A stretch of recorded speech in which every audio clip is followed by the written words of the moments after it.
Adrien "The Problem" Broner. Some called him the Can Man or simply AB, an uber-talented 5'7" slick counterpuncher who isn't afraid to let you know how good he is. Some loved him, some hated him, but he was must-see TV. Sorta like a mentor he once had. He was undefeated and had the boxing world at his fingertips. What was next? A fall from grace.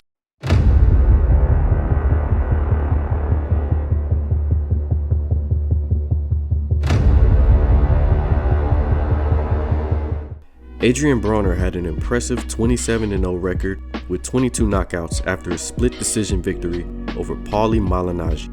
He won his third world title by doing so, but not without controversy. Any regrets about anything that went on in the pre-fights and all the news conferences? Negative. I'm good.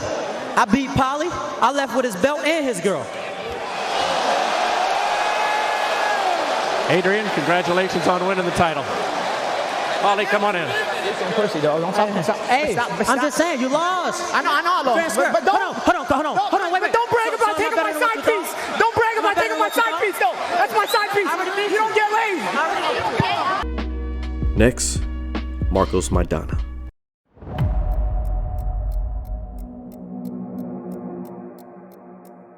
A 5'7" Argentinian versatile brawler. 34-3 record, 31 knockouts. However, he was still a 3-1 underdog against Broner, who looked unbeatable at the time and was acting like it. On December 14th, 2013, that was no more.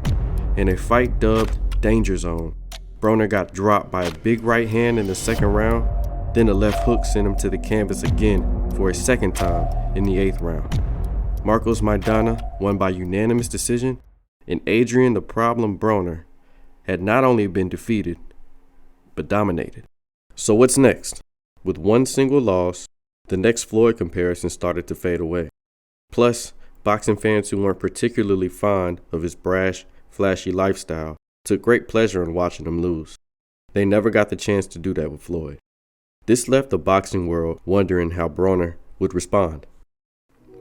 He walked up to the podium for his press conference of his next fight with Carlos Molina, begins talking about how much he's been humbled and how he doesn't talk trash anymore.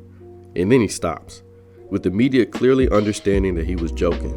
He gives this quote: "If y'all think a loss was going to humble me or put me in my place, well then y'all can shove that right up y'all ass." End quote. Welcome back, AB. Carlos Molina has 17 wins, 1 loss, and 1 draw, with 7 knockouts. He was coming off of his first career loss to Amir Khan, but that didn't matter. With a future rematch with Maidana on his mind, Broner went to work.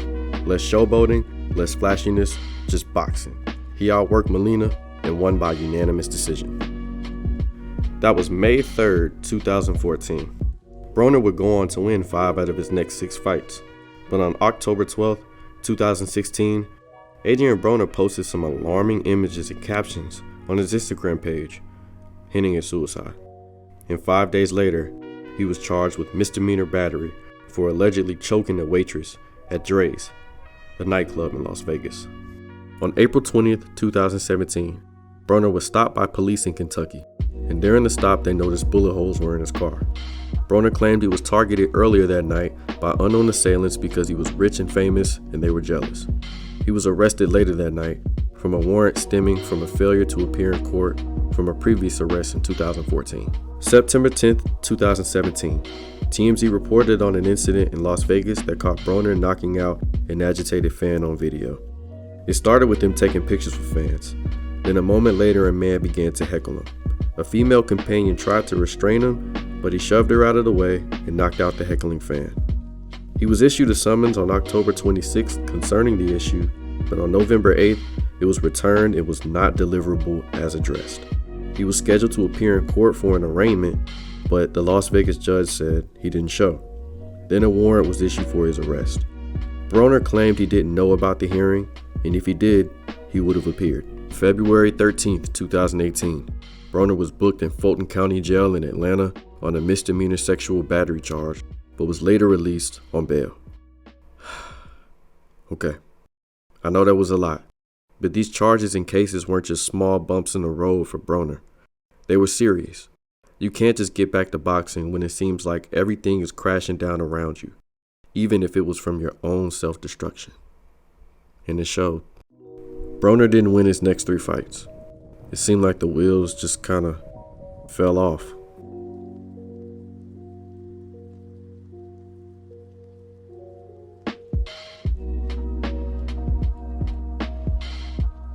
Adrien Broner joins Hall of Famer promoter Don King. The public was puzzled by the move based on obvious reasons, but it seems all good so far. Broner originally parted ways with PBC and joined Black Prime, but after 3 different opponents withdrew, he signed with Don King. His first fight in almost 2 years took place on June 9, 2023 against Bill Hutchinson. I watched that fight live, and you could see there was some definite ring rust, but for some sequences and rounds, you could see the flashes of what Prime AB looked like. He won by unanimous decision in a fight that wasn't really close at all. On July 25th, 2023, Stephen Fulton had a chance to upset Naoya Inoue to unify the bantamweight titles, but got knocked out in 8 rounds. His very first loss, and a tough pill to swallow for any fighter. Knowing all too well how that feels, Adrien Broner posted a story on his Instagram showing public support to his friend. Bullshit posts like he got his ass kicked, Stephen got his ass kicked. But these the same that ain't never put on a pair of box gloves in their life. They ain't never jumped in that square circle, bro. Especially with a bad world-class fighter. Then these the same who probably had a street fight and got their ass kicked for free. My went over there chasing greatness and got paid great. It ain't about the money. He wanted to win, of course, but man, he was doing what he had to do, and this type shit happened in this game, man. So I want to say to Steph, man, keep your head up. Don't let that keep you down. Don't let that shit how you down at all. And I want to see you in Vegas this weekend. Come out, pop up. It's like me that still love you the same. I love you more. You got a heart of a lion. You ain't lay down. You would have went over there and laid down. You ain't lay down. You can clearly see that this is coming from a place of experience and someone who has dealt with the highs and lows that boxing has to offer. If you've watched this much, I just want to say thank you. Go ahead and hit the like and subscribe button for me and comment suggestions on who I should pick next for this series. I'm Jay Chave. Love.